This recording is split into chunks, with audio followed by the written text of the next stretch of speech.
Ngo uke muri kazi neza kuri YouTube channel yongera official mukomeze na Mungu wanyu iradukunda.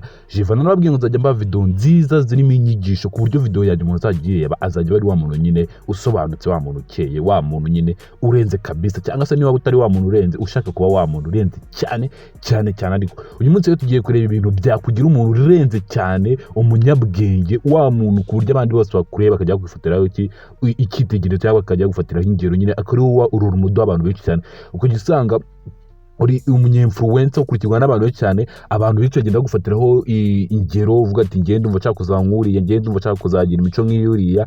Ubundi bitangira gute rero? Ngiye kubabwira ibintu 10 byakugira uwo muntu, wa muntu uri influencer cyane, uri umunyinfluencer cyane ukurikirwa n'abantu benshi cyane. Nyine tuvuga gukurikirwa n'abantu benshi cyane agaruka kundi duposting kuri social media nyine ngo badukurikirane cyane, oya no muri society nyine ahantu tuye ukajya ubona abantu baragukurikirana cyane, barakwemera cyane, avuga ati ngo ninde wababera umuyobozi, ugahita ubona ngo ni ngewe n'uyu nguyu n'uyu, ugahita ubona bose bari bacuzinga wowe.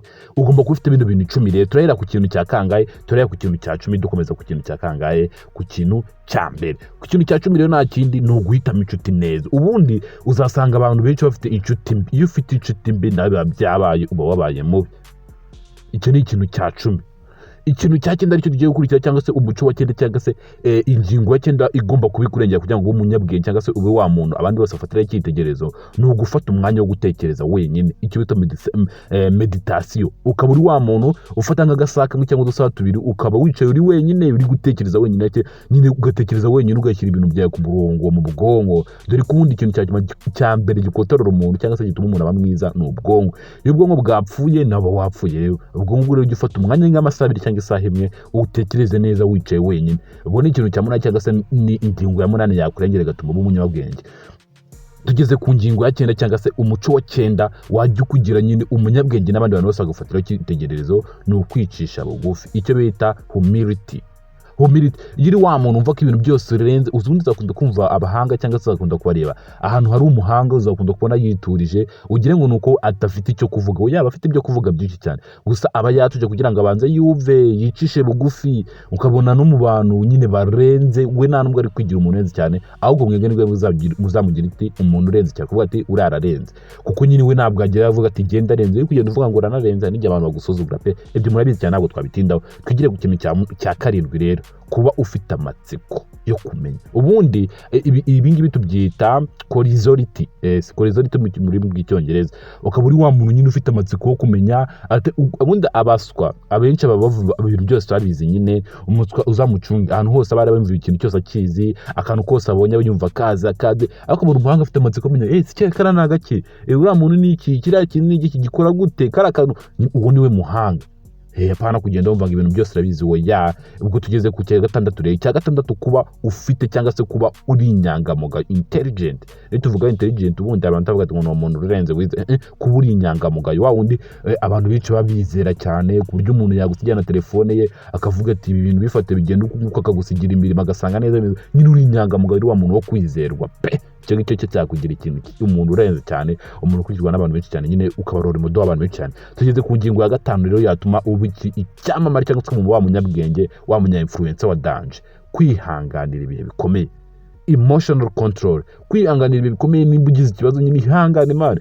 Ariko ari umuntu usanga imbaraga bazagize, yabwanutse, ari kurira, afite amagambo ibiki, uzakunda kubona abahanga batuje. Ahubwo nahandi nyine utabashe kwihangana, ukiherera, n'ugende wereka abantu ko ngo wababaye. Abantu n'ubundi babishimiye iyo wababaye, bari kureba uri kurira, nibwo abantu bishima. Uzakunda rero kubona abahanga no mu gihe cy'ibibazo bari kwisekera, uvuga ati akora muntu yarasaze we oya. Icyo nicyo twita emotional control. Aba yakontoreye iki emotional ziwe. Ikintu cya 4 cyakwereka rero cya umuntu urenze cyangwa se ko cyakugira umuntu urenze nawe rero, gukemura ibibazo.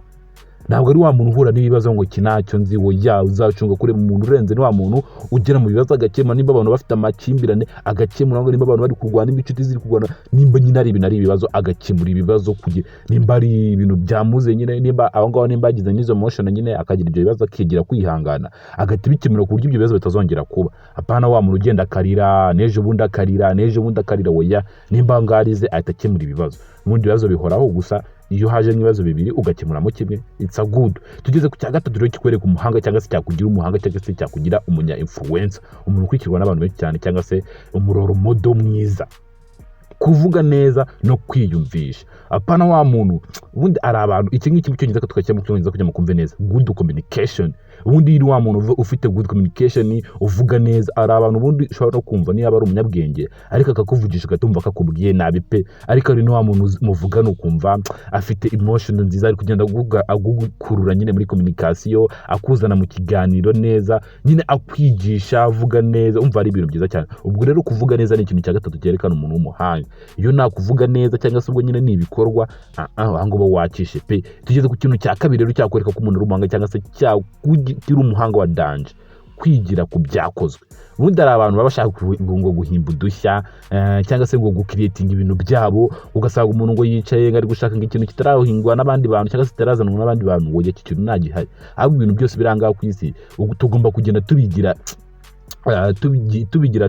ubuse twabyita running ability. Yes, na running ability, ukagenda nyine ufite ubushobozi bwo kwigira ku by'abandi. Niba umuntu afite ikintu wowe ugatuzuga ati gikora none neza cyane kumusha kurya, abantu batavuga ati ahubwo barakwiganye, kumbe nawe ari wo kiganye. Ngo icyo kintu rero ni cyiza cyane, kugira ability yo kwiga nyine, kandi ibyo wize none ugahita ubigira cyane nyine. Nimba ari umuntu wakoze imodoka wowe ugahita uzuga ati ukora indege gusa, nawe ugendeye iki kuri ya transport, byose ni transport. Uvuga ko nyine ni ukwiga nyine gukora ibyo abandi bakoze gusa, nyine wowe ukabigira neza. Ubwo ngubwo iki kintu cya kabiri nicyo bita running ability cyangwa se kwigira ku byakozwe. Ubwo tugeze ku kintu cya mbere kikwereka umuntu w'umuhanga, umuntu ushaka kuba umuhanga, umuntu w'umunya influencer, umuntu ukomeye cyane. Ubundi ikintu cya mbere agomba kuba afite gutekereza neza. Ikiyo cyapfuye nawe uba wapfuye pe, aricyo twita critical thinking cyangwa se yes ni critical thinking. Ubundi iyo udatekereza neza byose biba byarangiye. Ubu ni wa muhanga rero, wa muntu wicara agatekereza, mpana wa muntu ngo nimba habaye akantu gahita avuga. Ubundi ari ibintu abantu b'iyi minsi biharaje, kuba habaye akantu ugatubona umuntu asubije n'ikintu utazanagikuye, akavuga ati akuye umuntu ararenze, nyine ubwo akumva ashimishije abantu. Gusa ahango nta thinking irimo pe. Tutekereza ku kintu, uzakunda no kubona umuntu ashobora kumubwira ikintu ukabona ari gutekereza, kandi ubwo ngurangwa ari kuvuga ati akose ngo gusubiza byamunaniye, we gusubiza agasubizo kiriya kibazo cyoroshye byasemunaniye. Gusa umuntu ari gutekereza, wajya ubanza ugatekereza ko ari ubwonko, niko kamaro k'ubwonko, ni ugutuza ugatekereza. Ubwo rero umuhanga, umuntu uri a person intelligent cyangwa se umunyabwenge, aba agomba kubanza gutekereza. Ntabwo ari wa muntu ngo nimba akantu ngakazi ngahita bivuga. Oya, hari n'igihe ibyo wabuze byaba ari byo, ariko nyine abantu benshi bakunda kuzira ukuri. Muri iyi si turabizi ko ukora ariko kwica abantu benshi cyane. Ubwo rero nimba ahangaha uzi ko nta kintu na kimwe ufite muri bino bintu 10 tuvuze, menya ko nawe ubwenge bwawe utari intelligent, ahubwo uri ana intelligent cyangwa se reka tuvuge mu Kinyarwanda cya nyacyo umuswa. Ubwo rero byibuza muri bino bintu 10, kandi ibi ni ibintu 10 bijyana, iyo wavuyemo kimwe byose bipfuye. Ubwo rero ufite ibintu byose, nta gutekereza ufite, na critical thinking ufite, byose biba byapfuye. Ubwo rero bino bintu byose tugomba kubitwara neza ku murongo. Ndakunda cyane namwe ngwanya dukunda Jivan. Nimba video igufashije kugenda ko subscribe. Ciao ciao.